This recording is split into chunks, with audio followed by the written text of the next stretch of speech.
तर आज पहाटे पहाटे मी निघाले होते पुण्यावरून पंढरपुराकडे दर्शन करायला विठ्ठल रुक्मिणीचं. आणि सर्वात आधी आल्यानंतर तिथं मी दर्शन केलं श्री कृष्ण मंदिराचं. तर आता आपण चाललोय श्री पुंडलिक मंदिराचं दर्शन करायला. आणि हे आहे संत श्री पुंडलिक मंदिर आणि चंद्रभागा नदी, जे की खूपच सुंदर श्री पुंडलिक मंदिराचं दर्शन करून झालंय आपला आणि मी आता आले आहे श्री विठ्ठल रुक्मिणी मंदिराचं दर्शन आणि करायला. विठ्ठल रुक्मिणी मंदिराचं दर्शन झाल्यानंतर मी आले होते श्री राजभोग थाळीमध्ये, जे की फक्त 2 मिनिटाच्याच अंतरावर आहे मंदिरापासून. छत्रपती शिवाजी महाराज चौकात सिटी सेंटर मॉलच्या 3rd फ्लोअरलाच राजभोग थाळी आहे. आणि इथं आल्यानंतर असं वाटतं की एक आपण छोट्याशा पंढरपुरात आलो. इथला एम्बियन्स खूपच जास्त सुंदर होतं. आणि हे आहे आपली श्री राजभोग थाळी. यामध्ये आपल्याला 25 पेक्षा जास्त पदार्थ पाहायला भेटते आणि ते पण सगळे अनलिमिटेड होते आणि खूपच जास्त टेस्टी होते. आणि एवढं मस्त जेवण झाल्यानंतर मी आले होते श्री श्री राधा पंढरीनाथ मंदिरात आणि हे टेम्पल खूपच जास्त सुंदर आहे. तर आता आपण आलोय श्री विष्णुपद मंदिरात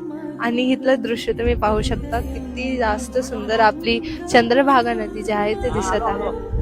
श्री विष्णुपद मंदिराचं दर्शन केलं आणि मी आले श्री गजानन महाराजाच्या मठाचं दर्शन करायला आणि हे मठ खूप जास्त सुंदर होतं. त्यानंतर मी आले श्री कैकाडी महाराज मठाचं दर्शन करायला आणि त्यानंतर मी निघाले पुण्याकडे. तर भेटूयात नेक्स्ट व्लॉग मध्ये. बाय.